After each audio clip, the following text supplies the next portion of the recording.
Hello दोस्तों, स्वागत है आपका हिंदी साहित्य में। हिंदी साहित्य की संपूर्ण तैयारी के तहत अभी हम पढ़ेंगे दोस्तों यूजीसी नेट हिंदी हल प्रश्न पत्र 2012 जून का। तो अगर आपको मेरी वीडियो पसंद आ रही है तो कृपया जरूर लाइक करें और जितने स्टडी रिलेटेड व्हाट्सएप ग्रुप है उसमें शेयर करें। पवन चरवी किसकी रचना है? स्वयंभू का समय कब है? 783। पवन चरवी एक राम कथा है।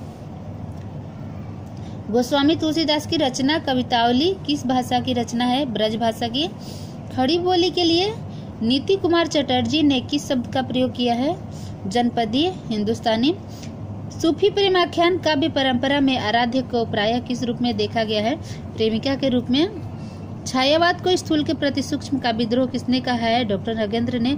निम्नलिखित में से कौन सा मिश्र बंधु नहीं है? श्याम, सुख और गणेश तीनों ये मिश्र बंधु है। कृष्ण बिहारी मिश्र बंधु में शामिल नहीं है। रस गंगाधर का रचयिता है पंडित राज जगन्नाथ। निम्नलिखित में कौन तार सप्तक का कवि नहीं है? शमशेर बहादुर नहीं है। मुक्तिबोध गिरिराज कुमार माथुर, प्रभाकर माचवे ये तीनों प्रथम तार सप्तक के कवि है। और गिरिराज, एक इम्पोर्टेंट बात, गिरिराज कुमार माथुर की पत्नी शकुंतला माथुर भी तार सप्तक में शामिल है। शिवपालगंज किस उपन्यास से संबंधित है? राग दरबारी। भरत मुनि के अनुसार काव्य में कुल कितने गुण होते हैं? 10। हिंदी वर्णमाला में अ और अह क्या है? अयोगवा। अंधा युग किस नाट्य विधा के अंतर्गत आता है? गीति नाट्य 1955। इसके साथ साथ आपको एक और नाटक है दोस्तों, अंधा कुआं, जो लक्ष्मी नारायण लाल मिश्र का है दोस्तों, तो वो भी याद रखिएगा। उसका भी समय लक्ष्मी नारायण लाल का है, मिश्र का नहीं, तो वो भी 1955 का ही है। दो राह समय के रथ का घर घर नाद सुनो, सिंहासन खाली करो कि जनता आती है। उपरोक्त पंक्तियां किसकी है? रामधारी सिंह दिनकर की। हिंदी के किस आलोचक ने देवरानी जेठानी की कहानी को हिंदी का प्रथम उपन्यास माना है? गोपाल राय ने। समलोचनादर्श के शीर्षक से एम से ऑन क्रिटिसिज्म का अनुवाद किसने किया था? जगन्नाथ दास रत्नाकर ने। शिखर से सागर तक आगे की जीवनी है। नीचे दिए गए कथनों को ध्यानपूर्वक पढ़कर कूट की सहायता से उत्तर चुने। हिंदी में भक्ति धारा का उदय हमारी बाहरी आक्रमण की प्रतिक्रिया है। दोस्तों यह आंशिक रूप से सही है, क्योंकि हिंदी में आचार्य हजारी प्रसाद द्विवेदी ने साफ साफ कहा है कि अगर भारत में बाहरी आक्रमण नहीं हुआ रहता तभी भी भक्ति का उदय हुआ रहता। तो यह आंशिक रूप से सही है। यह दूसरा देखिए, यह भारतीय साधना परंपरा का स्वतः संपूर्ण विकास है, ये सही है। ये भी दोनों आंशिक सही हैं, 1 और 2 दोनों आंशिक सही हैं।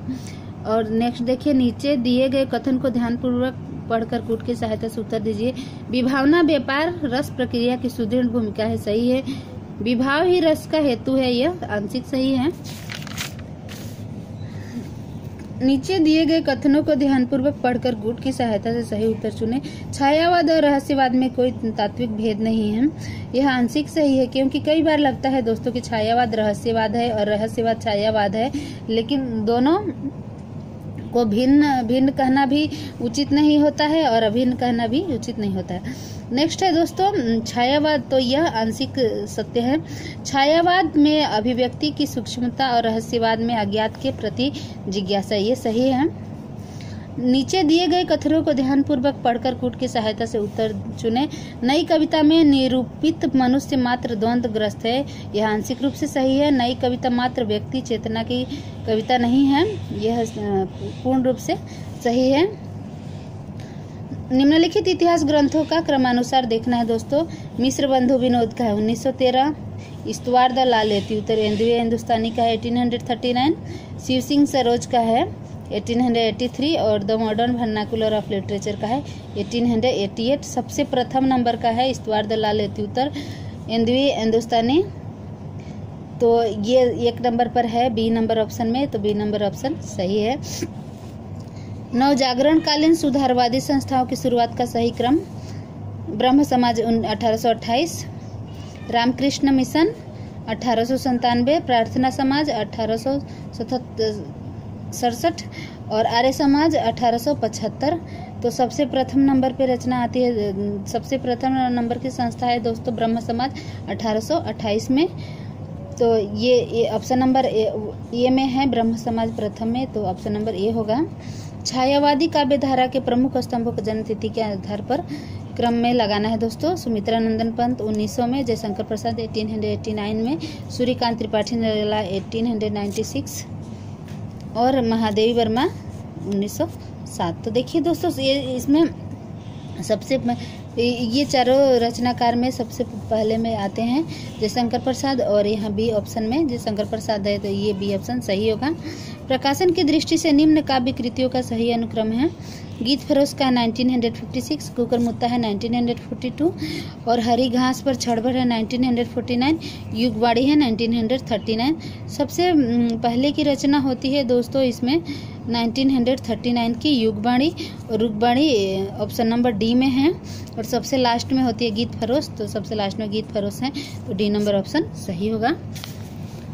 निराला के उपन्यासों का प्रकाशन दृष्टि के से क्रम देखिए दोस्तों। अप्सरा 1931, अलका 1933, निरुपमा 1936 और प्रभावती 1936।